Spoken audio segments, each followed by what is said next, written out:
Thank you for being with me today and being truly open-minded and thinking for yourself rather than letting the controlled media do your thinking for you.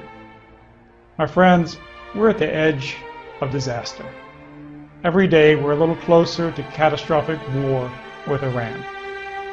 I'm David Duke, and today I will ask all of you to help keep Americans safe and keep the world safe by opposing the planned war with Iran.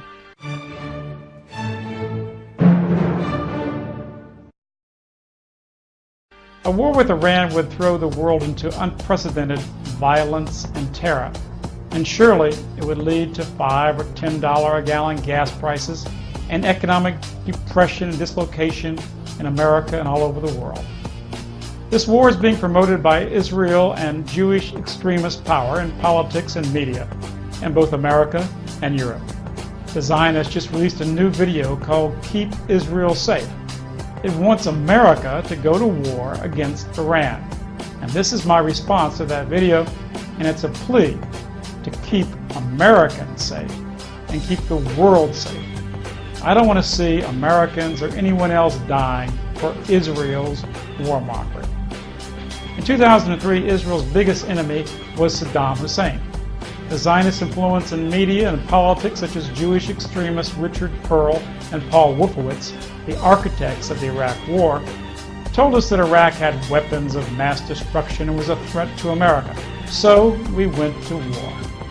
As a result of the war, so far we've lost over 4,000 American lives, suffered hundreds of thousands of maimed and harmed Americans. USA Today quotes a Pentagon report showing that 360,000 American soldiers have suffered traumatic brain injuries. The Pentagon says 12% of all returning troops need mental health treatment. The Army breaks suicide records every year. Tens of thousands of soldiers' marriages and families have been broken by this war. And you Americans watching this, you'll pay thousands of dollars in higher taxes for this insanity. In truth, the Iraq War and the Afghan War has hurt far more Americans than even the evil of 9/11. After this huge American sacrifice, the U.S. government's own commission found that Iraq had no weapons of mass destruction. I'm on public record before the war saying that Iraq had no weapons of mass destruction. But the Zionist media and government power overwhelmed the truth tellers, and America went to war against a nation that did not harm a single American. Of course, real weapons of mass destruction were not in Iraq, they were in Israel. Israel has a vast hoard of horrendous conventional, chemical, biological, and nuclear weapons. They've even used these weapons very recently. They used white phosphorus, an outlawed, horrific weapon in Gaza, and killed hundreds of women and children with this terrible device. Israel itself was founded by driving hundreds of thousands of Palestinians from their homes in terror and stealing the land of Christians and Muslims. It has murdered tens of thousands of men, women, and children. It has repeatedly invaded its neighbors such as Lebanon and Syria and bombed civilian cities, even apartment buildings where children sleep. Israel has for decades brutally occupied the West Bank and stolen the land of the people living in that country. Now these Zionist warmongers want us to go to war again. They want to throw our boys into a hell again, to spend a king's ransom once more for Israel, spend the blood of our young men and American money in another murderous war for Israel. And again, they lie.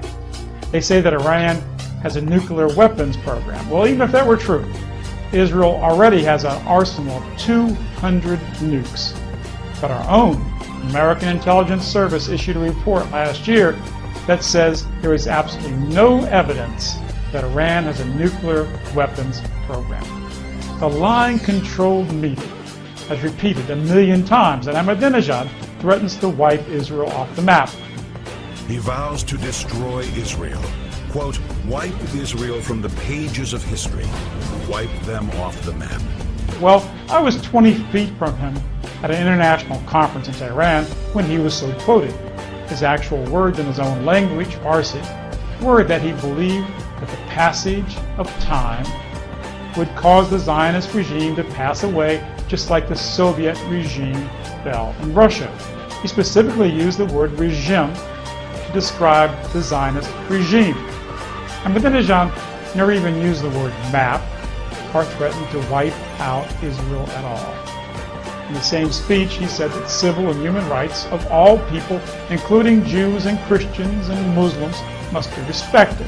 But you heard nothing of that in the controlled media's lies, just as you don't hear about the fact that in Iran there are no pogroms or violent acts whatsoever against Iran's thriving Jewish community. And what a contrast this is to Israel, where Christian clergy, even nuns, are spit upon daily. The truth is the Zionists not only threatened to attack Iran, they've literally wiped Palestine off the map already. Ahmadinejad's made no threats to attack anyone, but on the contrary, Israel and AIPAC, they've threatened to attack another country. The Zionists have even urged an attack on Iran with nuclear weapons. Iran renounces nuclear weapons, has signed the Nuclear Non-Proliferation Treaty. Israel won't sign the Nuclear Non-Proliferation Treaty. Iran has allowed full inspections. Israel won't allow any inspections. Iran advocates peace, makes no threats, while Israel threatens to bomb Iran. And the Jewish-dominated media makes the Iranians out to be the evil ones. A prominent professor in Israel has even threatened Europe and the world with nuclear attack on our cities if Israel loses a war in the Mideast. His name is Professor Martin Van Cleveld. He first advocates ethnic cleansing of Palestinians and then says Israel should use nuclear blackmail to commit this horrendous human rights violation. And I quote, "But would the world permit such ethnic cleansing? That depends on who does it and how quickly it happens. We possess several hundred atomic warheads and rockets and can launch them at targets in all directions, perhaps even at Rome. Most European capitals are targets for our Air Force." Let me quote General Moshe Dayan, "Israel must be like a mad dog, too dangerous to bother." We shall try to prevent things from coming to that, if at all possible. We have the capability to take the world down with us, and I can assure you that that will happen before Israel goes under.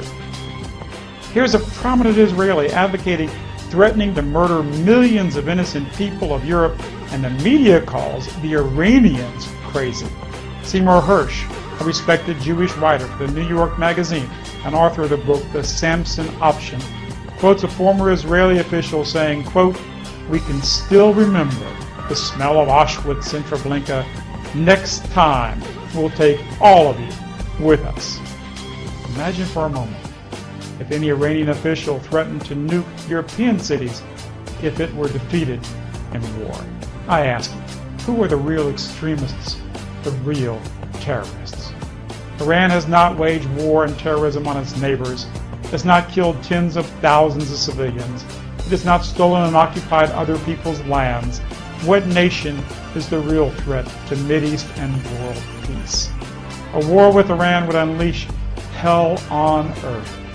No matter whether you are right or left, European or African or Asian, we must stand united on this issue against this war that will devastate the globe. No more Zionist lies. No more wars for Israel. No more American lives for Israel. No more American tax money for Israel. True patriotic Americans demand a foreign policy for America, not for a foreign power. We demand a free media that tells us the truth and not Zionist lies. Let your elected officials know that you oppose a war for Israel against Iran. Even more importantly, wake up your friends and neighbors. Share this video. If Israel has the right to keep Israel safe, then we must have the right to keep Americans safe.